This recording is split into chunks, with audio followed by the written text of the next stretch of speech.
the chairman had asked me to get things started, and that perhaps you could say some nice things about Republicans and maybe pepper it with some not so nice things about Democrats. So saying nice things about Republicans is very easy. Saying not so nice things about Democrats is a lot easier than that. I moved out to New Jersey in 1980. The reason I moved to Jersey was the same reason that most people from the city move out to Jersey. Want a better life for our kids, want grass to meet their feet. I like the potential of having a sound economy, lower taxes, even car insurance was less in those days. At that same time, I was listening to a message. That message was from Ronald Reagan. That message included fiscal and personal responsibility, limited government, and peace and security through strength. I like that message. Matter of fact, Ronald Reagan was consistent with that message throughout his political career. In 1966, Ronald Reagan ran again, a very popular liberal Democrat governor, in a very blue state. Both houses were controlled not only by the Democrats, but by the most liberal element of Democrats in California. Nobody gave Ronald Reagan a chance. As a matter of fact, the Democrats were thankful Ronald Reagan was running. They were looking forward to running against Ronald Reagan and the John Birches. Ronald Reagan and the right-wing kooks. Ronald Reagan took that message to the people. Ronald Reagan won. Ronald Reagan took that same message in 1976 and almost unsacked a sitting president. The country wasn't quite ready for that message. In 1980, same message, same messenger. The country was ready, and the rest is history. Ronald Reagan and I, and even Rudy Giuliani, we have some similarities in the sense that we all started off as former Democrats. And Ronald Reagan likes to say, and I agree with him, that we didn't leave the Democrat Party left us.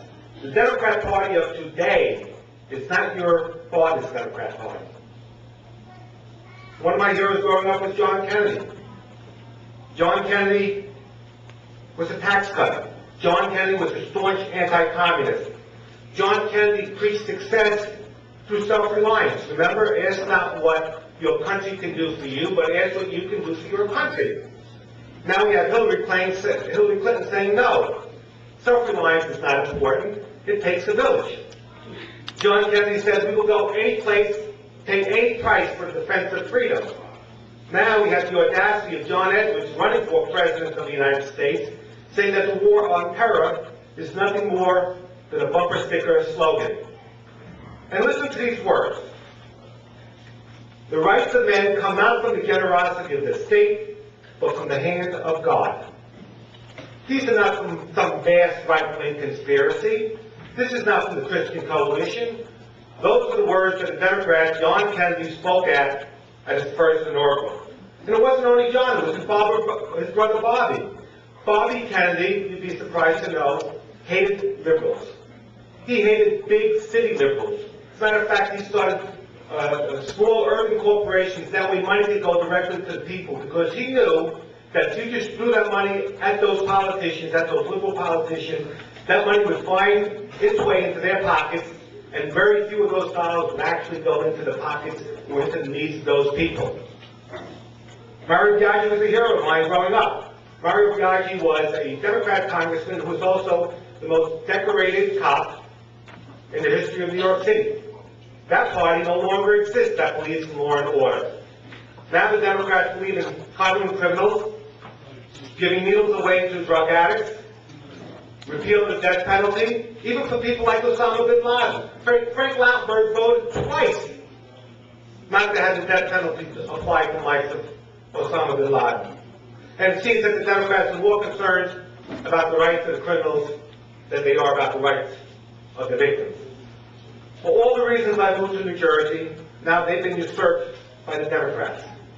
Democrats are overtaxing, overborrowing, overspending ways of kicking the people out of my garden state.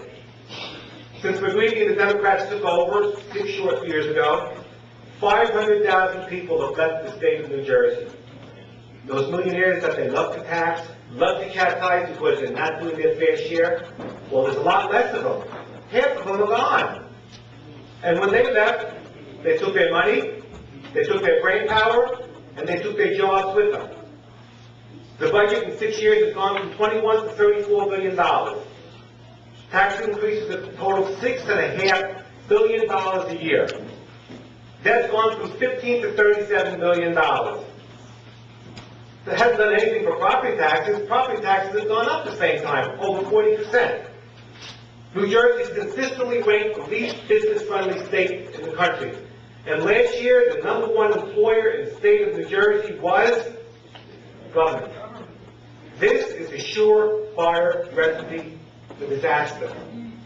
My friends, what's even worse than the fiscal mismanagement is the fact that they put our lives in danger because they put politics ahead of public safety. 4 months after 9/11, McGreevey had the audacity to put his friend, Golan Patel, as the head of Homeland Security, while the ashes were still burning at the World Trade Center, and not one Democrat said anything. The Salt Lake reported that 94% of Homeland Security dollars were not given based on need, but were given out based strictly if you were a Republican or a Democrat, and guess what, 94% of that money went. Disgusting. Nobody was held accountable. Not one Democrat came out and said they were sorry, it should have been done that way. My friends, not one Democrat came out when Sharp James, the indicted Sharp James, purchased garbage trucks with Homeland Security dollars. They managed to take a nonpartisan issue, an issue that should have unified us, and they managed to make it a political issue. Nobody asked on 9/11, those people jumping out of those buildings, whether they were Republicans or Democrats. We have to hold them accountable. The voters have to hold them accountable. It's bad a message we are in right now. We can't turn things around. My friends, with the right Republican leadership and with the right Republican Ronald Reagan message, we can make New Jersey a better place to live in. We're in no worse shape now than we were in 1980 when Jimmy Carter said we had the great malaise, that there was nothing that we could do about it. Americans had to learn how to live with less. We were a nation that had double-digit unemployment, double-digit inflation. We were literally and figuratively being held hostage. And according to Jimmy Carter, there was nothing that we could do about it. Ronald Reagan came in and said, step aside, Jimmy. If you can't do it, give a Republican with leadership abilities the ability to affect change. And Ronald Reagan gave us a robust economy. Ronald Reagan destroyed communism without firing a single shot. And Ronald Reagan made us proud to be Americans.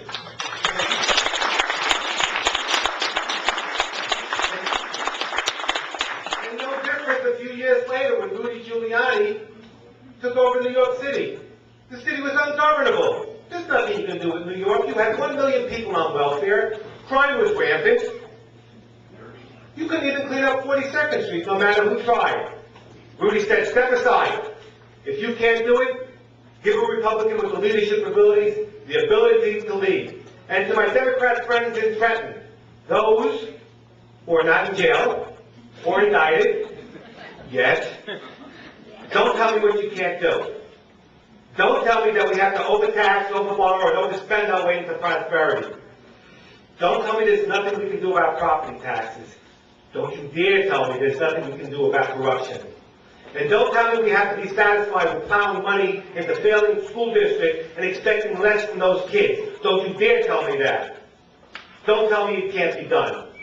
If you can't do it before you get indicted, step aside and give somebody the opportunity, a Republican leader with a Republican message, the ability to do it. And so, my friends, I leave you with this. Be patient. Be ready for that opportunity to lead. I promise you that opportunity will come. And I believe sooner rather than later. God bless you all. Thank you very much.